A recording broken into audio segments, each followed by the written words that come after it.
January 29th, this was the loop I used. And today's March 30th, and I'm on this loop.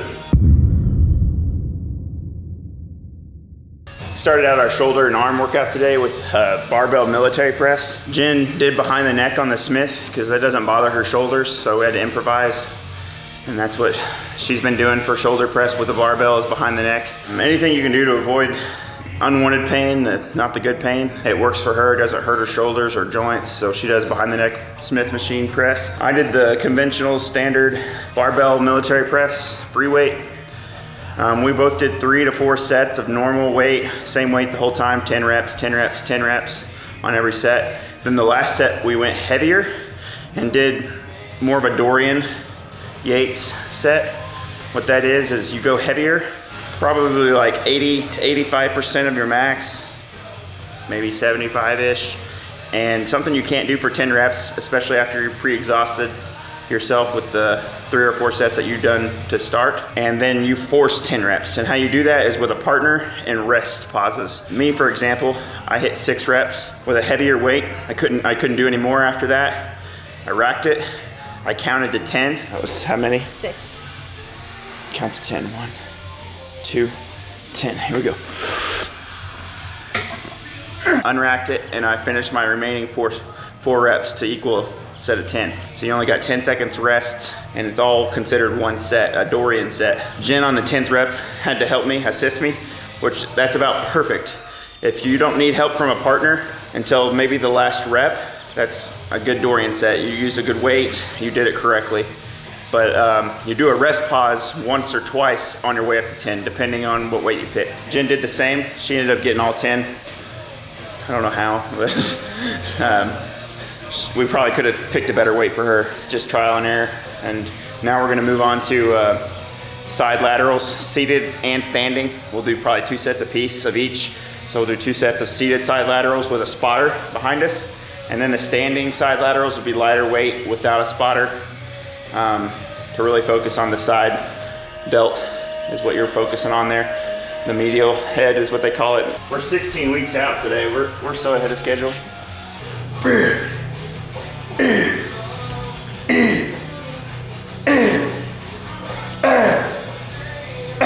2 more. Good job. Telling you good job. He's the one lifting 70 pounds with us. Good job. How much do you want me to do? 75. Okay. Don't short me. 75. We're gonna talk about my strength. Don't short me. 5, 6, 7. Stop the same place we always stop, right there. So you just kind of do this grip here.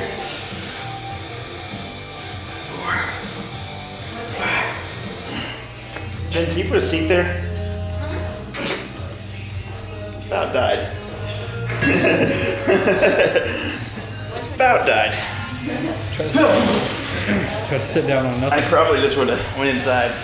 I'm done, Bryon. Forever.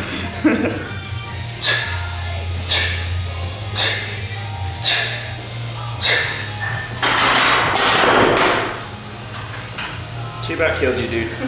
That wasn't even the best. It didn't touch me. I don't know how. She's about tripped over her shoelace. She knocked the dumbbell off, about killed the camera guy. I didn't knock it off, it fell off. And then it just happened. Smacked my head on the bar. It happened to fall off as you were putting up dumbbells. It was on the top shelf. I smacked my head on the bar. She smacked her head on the bar. I mean, this is what I live with. Broke our toilet lid, broke our cabinet door, our pantry shelf. She stood on it and snapped it. She doesn't think she has an issue, but she has no awareness. One time we were talking about if you could put like, you know, like on video games how they do stats. My awareness is like, on a scale of 10, my awareness is probably a 9. I'm very aware of my surroundings. Jen's is a -4. Like, not aware of anything going on around her as far as like, she'll bump into me all the time. I outweigh her by double. What do you think happens when she bumps into me? She flies off. Then she gets mad at me.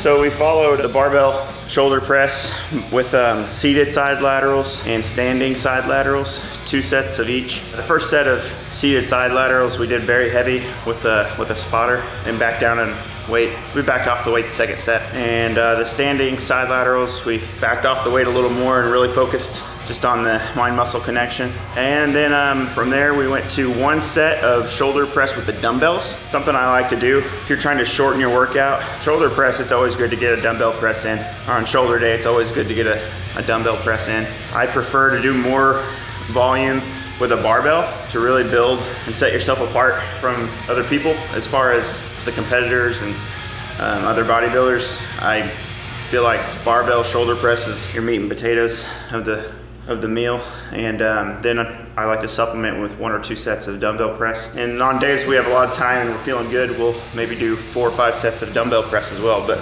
did 1 heavy set of dumbbell press after the side laterals, and then we went into rear delts with dumbbells on an incline. Really focused on those. Mind-muscle connection, we didn't go too heavy, heavy enough. And now we'll do some arms now and some abs. So we're gonna do like maybe 1 bicep exercise, 1 tricep exercise, and then some decline weighted setups or crunches. That's how we're gonna finish the workout. Awareness, -4.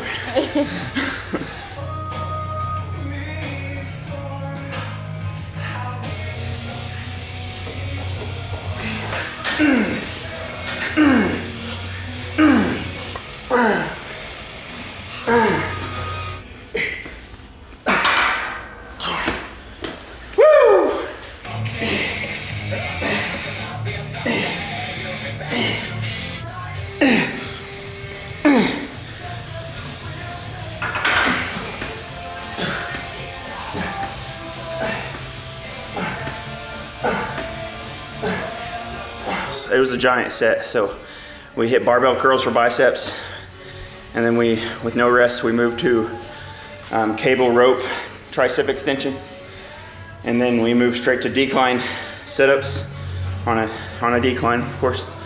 And that's 1 set once you do all 3 exercises for 8 to 12 reps.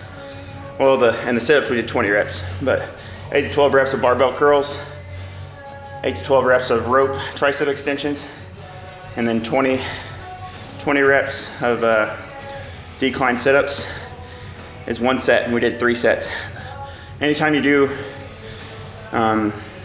more than a superset's 2 exercises back to back. Anything more than that's usually considered a giant set by most people. So that was a giant set to finish the workout. We hit arms and abs in a giant set, which if you're just wanting to power through a workout, giant sets and supersets are the way to go.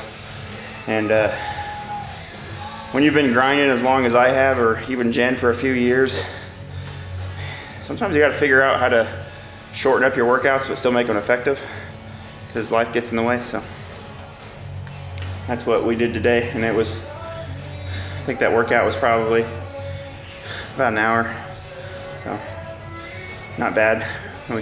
We weren't going as fast as we could either, but we were going at a pretty good pace. Stay tuned to our channel because we're getting ready for a show, and we're just going to get better and better as we go along. You're going to see the changes in our physiques. You're also going to see the changes in our mental and physical energy. It's going to start steadily declining. Right now we feel great. We're hungry, we're craving stuff, but we feel great right now. But when you get, I don't know, somewhere between 8 weeks out, usually maybe it won't hit you till 4 weeks out, but you'll hit a wall if you're doing it right, and we're gonna hit a wall, so you'll see. We'll steadily get there. It won't be fun, but that's when you know you're doing well, is when you look your best when you feel your worst in bodybuilding, it feels like. And if someone else has figured out how to feel your best and look your best at the same time, yeah, you get a hold of me, because I want to know how. It's insane what the sunlight will do for you. Like, brings you out of funks. Yeah. I was in a funk this week with all that rain. Like, I didn't want to do anything. In fact, yesterday I played Zelda, the new Zelda, all day. Like, just bored. I hate rain.